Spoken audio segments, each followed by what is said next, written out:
So, Area 3, Review of Content Studying. How will you ask your students to interact with content information? So, when I think of the dominant approaches to interaction with content, I think of paper and pen, reading a textbook, and I think that that's pretty standardized across the board. This area is very closely linked with assessment, not because it should be, but because so many teachers and educators that are interwoven and working within this dominant discourse and this normalized, standardized version of education think that interaction with content should directly correlate with assessment of knowledge, and how those assessment and your interaction should directly align with preparing you for that assessment. And so that's why that /studying review of content really, you see the word studying and you immediately think, how am I going to study for the unit exam? How am I going to study for the standardized assessment? And, in reframing studying, we need to reframe assessment. But since this is an area all to itself, I'll just offer a personal anecdote as to some of the ways in which I've been asked to study as a student. And one that comes into my mind really easily was freshman year biology. And, with the exception of one project we did, which I will admit, we did a project on building our own, styrofoam version of the solar system, which is pretty standard. We, every day in class, were asked to read and articulate the answers to the end of chapter discussion questions, and most of these were multiple choice, and so ways in which we studied and reviewed together and interacted with the content was pretty much rote-like and purely aligned with assessments. What is the answer to number 1? Who thinks it's A? Who thinks it's B? And something really important about interaction throughout my experience as a student was I was never, well, not never, but very rarely asked why. Why do you think that? Please clarify. It wasn't until probably my undergraduate experience that I was asked to truly have complex thoughts. And although some of my courses in high school attempted to begin that transition, I don't think a lot of teachers that I had assumed we could.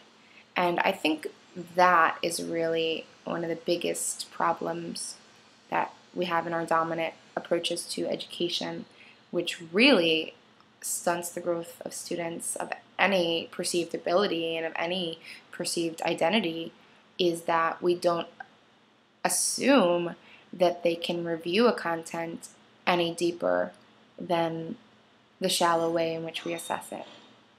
And that's really the type of dominant planning and discourse that has structured the educational systems within which I was a student and within which it seems as if I'm becoming an educator. And, I think it goes without saying that there's a problem with that. I think it goes without saying that presuming students are incapable of complex thought, critical thinking, although we then project goals that they should be, is incredibly problematic. The ways in which students are asked to interact with content is to ask them not to interrogate it, to ask them not to question its validity, but to interact with it in multiple ways that will ensure memorization. And I think that's a good word to use here in a review of content and studying, is memorization. Pretty much regurgitating information. Review of content as it stands today is regurgitation, memorization, and it does not involve adding your 2 cents, adding your opinion, interrogating the validity of anything, or interrogating the purpose of really anything.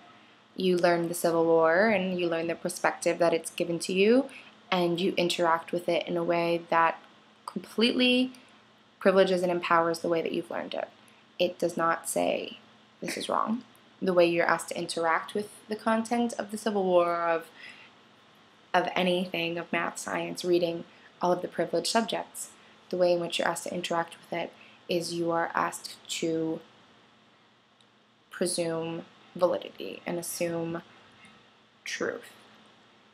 And students today, and every day, and when I was a student as well, are asked to interact with the text in a very inactive, subordinate, inferior way, where they really have no command over the content.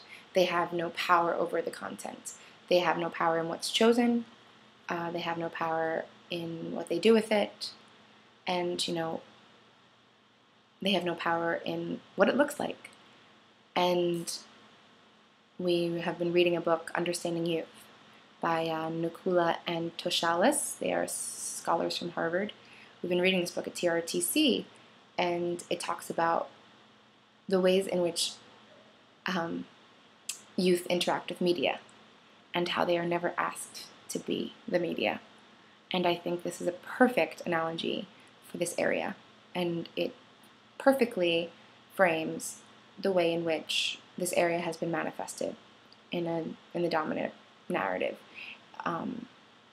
as one of submissiveness, as one of acceptance, and as one of lacking critical thought.